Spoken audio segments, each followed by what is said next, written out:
চলতি অর্থ বছরের মাঝপথে হঠাৎ করে ভ্যাট শুল্ক বৃদ্ধি করলো, যা সহজ কিন্তু জনগণের জন্য কল্যাণকর নয়।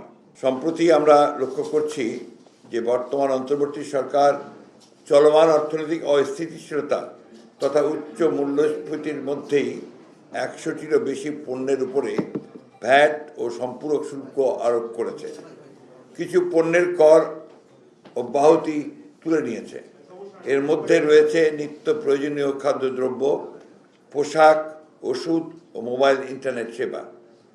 এই সিদ্ধান্তটি সাধারণ মানুষের দৈনন্দিন জীবনে, বিশেষ করে দরিদ্র মধ্যবিত্ত জনগোষ্ঠীর উপর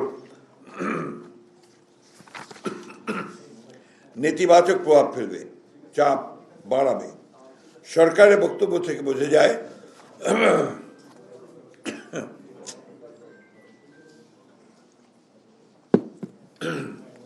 তারা চলতি অর্থ বছরের বাজেট ঘাটতির প্রথম ধাপের 42,000 কোটি টাকা এবং পরবর্তী সম্ভাব্য ঘাটতি মেটাতে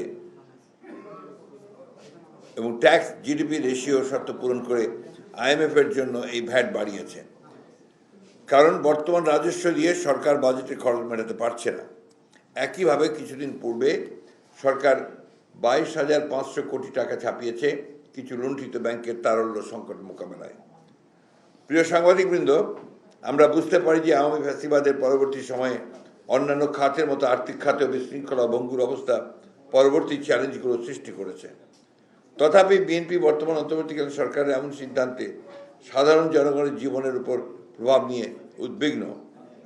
পতিত আওয়ামী লীগ সরকার গত 15 বছর দুর্নীতি ও লুটপাটের মাধ্যমে দেশের অর্থনীতিকে কার্যত ধ্বংস করে ফেলেছে।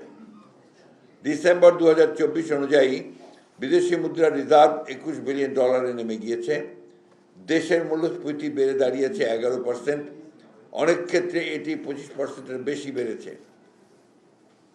অথচ দক্ষিণ এশিয়া বিশেষত শ্রীলঙ্কার মতো দেশে মূল্যস্ফীতি উল্লেখযোগ্য হারে কমেছে।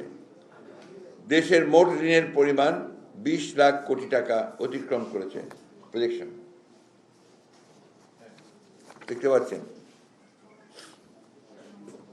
আপনারা, পরে এটার অবশ্য কপিও পেয়ে যাবেন।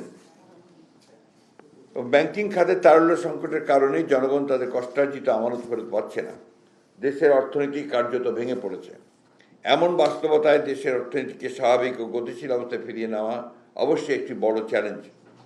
দেশের শাসন ব্যবস্থায় যেই থাকুক না কেন, তাকেই সেই চ্যালেঞ্জ নিতে হবে এবং যোগ্যতা ও সাহসের সঙ্গে তা মোকাবেলা করতে হবে। কিন্তু অত্যন্ত উদ্বেগের বিষয়, বর্তমান অন্তর্বর্তী সরকার এই চ্যালেঞ্জগুলোকে কার্যকর উপায়ে মোকাবেলা না করে একটি অর্থনৈতিক গঠনের ভিত্তি তৈরির দিকে মনোযোগ না দিয়ে চলতি অর্থ বছরের মাঝপথে হঠাৎ করে ভ্যাট শুল্ক বৃদ্ধি করলো, যা সহজ কিন্তু জনগণের জন্য কল্যাণকর নয়।